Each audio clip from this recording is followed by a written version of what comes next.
Hi, this is the Acquire podcast from the Oddphonic Podcast Network, and I'm Jenny Wright. This podcast dives deep into the world of list building and online events, all of which are designed to empower you as an entrepreneur or a marketer with the knowledge and strategies to master these essential business growth tactics. And before we get into today's topic, which is all about targeted audiences and your marketing, it's here, it's already happening, and it's taking over the world, everything. And it's pumpkin spice. And if you're not a fan, that's okay. Love it or leave it. It's happening up here in Canada, and it's truly a marker of the end of summer. It's a sign that fall is here, the last quarter of the year is about to start, and it's also your sign that you need to be milking all of your opportunities for email list building, ranking up that revenue as much as possible before the holidays hit. And I'm going to talk to you about this a little bit more towards the end of the podcast. But just to get you a little excited here, we've got 10 weeks before Black Friday, 17 weeks until Christmas. So stick with me and I'll fill you in on all the trends for fall that you can take advantage of right now for your list building. All right, let's kick off this episode with a fundamental marketing principle you probably already know. Basically, it states that before you can effectively target to any one group at all, you need to know who they are, what they like, what keeps them up at night, and what solutions they're seeking to solve that problem.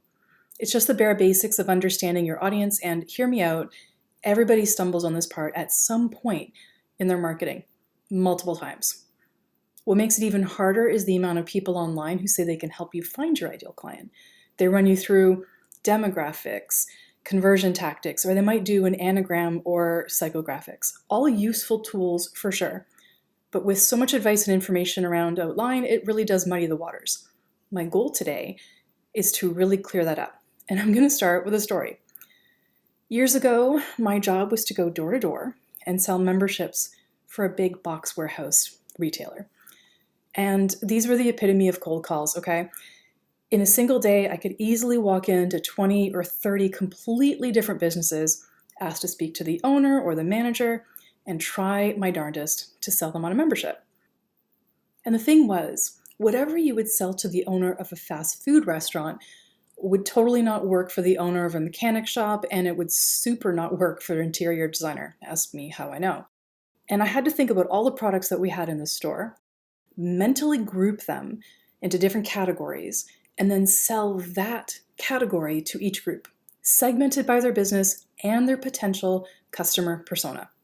Example, the fast food restaurant needed a huge 4-liter jar of ketchup, an industrial-sized box of napkins, and probably a whole bunch of other stuff. The mechanic shop would need hand degreaser, shop towels, and probably some really cool stuff out of the snacks. And the interior designer really wanted to know about the latest Parsons chair that had arrived in 2 different wood tones and could be directly delivered to their client's home. And your marketing should be no different. You should market to each segment of your market, your list, differently so they feel like you have something exactly created and curated for them. You would never think to talk about the Parsons chair with a guy who's got a fast food restaurant. It's not what he needs, unless he's looking at a complete redesign. In that case, hook him up with the interior designer. By dividing your audience into distinct segments based on the demographics, their behavior, their interests, or other criteria that's important on your business, you can really tailor that message and speak directly to their needs and their desires. I actually talk about this more in episode number 2 with Jason Wheeler, where we dive into the niche conversation, and I'd highly recommend you go and check that one out. All right, let's talk about creating detailed, empathetic buyer personas. And if you don't know what that is, don't worry, I'll explain it. And if you do know, then you're probably sitting there going, okay, I got to do this again. But you do, you really do. And in the realm of marketing, personas are the actual secret weapon to getting more people to click on your emails and sell your products. They're not just profiles, they're pretty much the embodiment of your audience segment. They're the heart and soul of your marketing strategy, and here's why. Imagine you're designing a product or crafting a message. Without a persona, you're shooting in the dark. You might create something that's a masterpiece in your eyes, but completely irrelevant to your audience.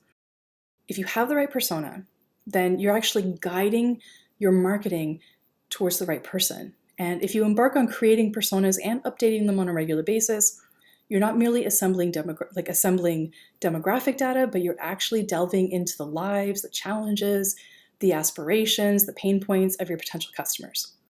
It's like stepping into their shoes for a time being, walking their path, seeing the world through their eyes, and then creating the perfect thing they want, solves their problems. Now, you could say, Sarah's my ideal client. The busy mom of two looking for time-saving solutions, so she's not spending all day doing this, that, and the other. But she's not just a name, she's a person. She's breathing representation of the segment within your audience. You know her daily struggles from juggling work and parenting, maybe trying to find a spare moment for self-care. You understand the guilt she feels when she can't be in two places at once, and you share in the triumphs when she discovers a product or service that makes it easy for her to deal with the hectic life she's trying to deal with. This has to go deeper. Sarah has a lot more than just those top-level concerns.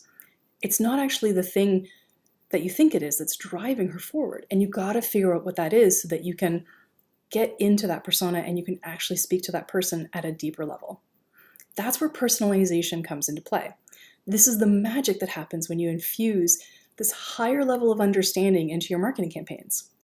Personalization can really take center stage, and your message becomes less generic, and you stop shouting into that digital abyss. Personalization creates a warm, empathetic conversation with your ideal client, Sarah, and others just like that person. So when Sarah receives that marketing email or sees your social media ad, she doesn't feel like a faceless recipient. She feels seen and heard, accepted, understood, and your content speaks directly to her needs and aspirations. It addresses the pain points that she has, and it offers a tailored solution to her situation. As a result, she's more likely to engage with your brand. She's more likely to click on your emails, explore your website, maybe even make a purchase. Why? Because your brand has become the trusted companion on her journey, and she knows you understand her. This creates a massive domino effect, by the way. This is the magic that goes even levels deeper.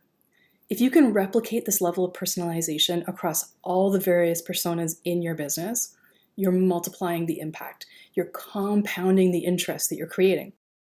Each persona is a potential customer segment with unique desires and challenges. And when you create tailored campaigns for each, you're ensuring that your market resonates with that diverse audience. So what does this mean for your marketing effectiveness? It means higher engagement rates, a lot more click-throughs, and a lot more conversions. It means your brand becomes a magnet for individuals who see themselves in your messaging, who believe that you understand their world, and who trust that your solutions are designed with their specific needs in mind. In essence, persona-driven marketing isn't about reaching different people. It's about forging really genuine connections. And it's about transforming potential customers into really loyal advocates, the people who are going to talk about you at the top of their lungs everywhere. And it's taking time to understand and empathize that your audience has issues that they need to have solved. And in turn, they're going to relate to your brand, and they're going to connect with your brand on a deeper level. Now, I have to have the conversation here about AI because this is such a big thing, and it's going to fit into your efforts, but it's also going to hinder them. So we're going to talk about both. We're seeing this huge pendulum shift right now with AI for so many things, from copywriting and social media to online images, crunching data, and in this case of this podcast, figuring out who your target with your marketing. And I will tell you right now, this podcast is AI free. I've written all of this content and probably will continue to do so, but I understand the power of AI, and I do use it in several ways in my business. I will say that. It's a super powerful and game-changing tool. That cannot be disputed, and it's going to forever change the landscape that we're looking at in our businesses. It's never going to look the same. But because we're in the beginning stages of understanding how it can play into our business, it's the Wild West. And with everything that's Wild West, and I've gone through a couple iterations of this with like Clubhouse and various other things over the years, it's going to eventually settle down. And when it does, we're going to see that pendulum of reliance on AI shift a little bit back to center. We're never going to not be without AI, and we're never going to see it completely go away. It's just never going to happen. But right now, I will tell you there's an over-reliance on AI for a lot of people in their businesses, and this can create a lot of tunnel vision. Because AI is not infallible. It could mean that the marketing strategies that you're thinking about and you're plotting out through AI become way too narrow and potentially go off track. Now, it could mean that you're missing out on potential customers who don't neatly fit into the predefined segments that AI might have crafted for you. On the other hand, It could give you the inspiration to create new products. It could improve your writing. It might make things easier, and it could spit out some information that you hadn't even thought of. There's ups and there's downs, but the key is to strike some balance, right? And to harness the power of AI while avoiding all of the pitfalls and combine the analytical powers that we all know that it has with your own human intuition. So making sure that you have that human touch for all of that creative thinking, your empathy, and overall your strategy. There's a lot of common mistakes that we want to avoid with this targeting of our audiences. We've talked about a lot of things, and I want to highlight some mistakes that people make. Some of the early mistakes that people make early in their business and late in their business tend to be that they don't revisit these targeted audience personas. They don't go back and take a look at who they are and what they're trying to achieve. They don't go back and make sure that the same problems that Sarah had 2 years ago are the problems that she has now. And you really do need to kind of think about that and go back to it. And you also have to make sure that you're adapting to audience changes, right? So this digital landscape that we play in is constantly evolving. Stuff that worked a couple of years ago doesn't work anymore. Audience preferences, behaviors, platforms, all of that change over time. What worked with any given audience, even I'd say 6 weeks ago, 8 weeks ago, when we saw things like Threads come online, doesn't work anymore. And so this leads me to another story that I want to share. And this is about 6 years ago. I wrote this really amazing email series to my list. I mean, it was probably the best thing I ever did. And the goal of the series was to book sales calls for summits, online events that I produce, and so on. The emails were to the point. They listed out the big pitfalls of trying to do the summit yourself. They also listed out, how you could achieve really great results. And they would encourage people to book a phone call with me. I told them that within the phone call, I could give them a strategy that could help them build this awesome email list, and then they could market to them for days. You get the gist. A bit more to it, but that's basically the gist of it. The result of sending those emails out to my list was I booked 36 calls in about 3 days. I was stoked. I was so happy. I was impressed with my efforts. Apparently, I'm the best marketer out there, and I had nailed the marketing to my list. Apparently, I knew their persona, I knew their issues, I knew their problems, and I knew exactly how to market to them. The result was I did those 36 calls, and I closed about half of them. So I had a really profitable quarter. I was very excited. About a year later, I thought, okay, this worked really well last year this time, but I tried again. So I sent out the exact same emails. I maybe updated a couple little things, but I kept the essence of it. And this time I only booked 11 calls. If you can do math quickly, and I can't, I had to get this done, that's a 70% drop. That is huge. Something wasn't right. I was doing something wrong. I had no clue what. Same email, same list, right? Like same email to the exact same audience. This should have worked. It didn't. I didn't understand why. Until I had a little sit and think. And then I realized it had been a year since I tried that strategy. In that time, in those 365 days, I had culled my list quite a bit. A lot of people had left, they'd unsubscribed, I'd removed people that were inactive, and I'd added a whole bunch of new people through different marketing efforts, and my audience had actually evolved. So had I. And they were a totally different persona. I just didn't know it, and I hadn't thought about it, and that was my lesson learned. You have to go back and revisit these personas on a regular basis, because you don't want to do what I did, send out the exact same email hoping for the same results and then get completely bummed when it doesn't work. And thinking, I was badass last year and now I'm, nothing. So this is where we talk about future trends and why, last year was different than this year, or 6 years ago was different than 6 months ago. It does change over time. And the conversation you need to be having is, how am I going to adapt to all these different changes? The answer basically is you just have to be really adaptable. You're going to try things, you're going to make mistakes. But if you keep revisiting it and looking to improve over time, you're never going to hit a problem in the long run. You're always going to be evolving, right? So I can't predict the future. That is a crystal ball I do not own. It's anybody's guess what's going to happen 6 months from now, 6 years from now. But what I do see happening, what the trend is doing right now, is high-touch marketing and a very personalized email campaign. All right, let's circle this up. We've talked about AI, audience changes, common mistakes. We've talked about all different things like the domino effect of your marketing.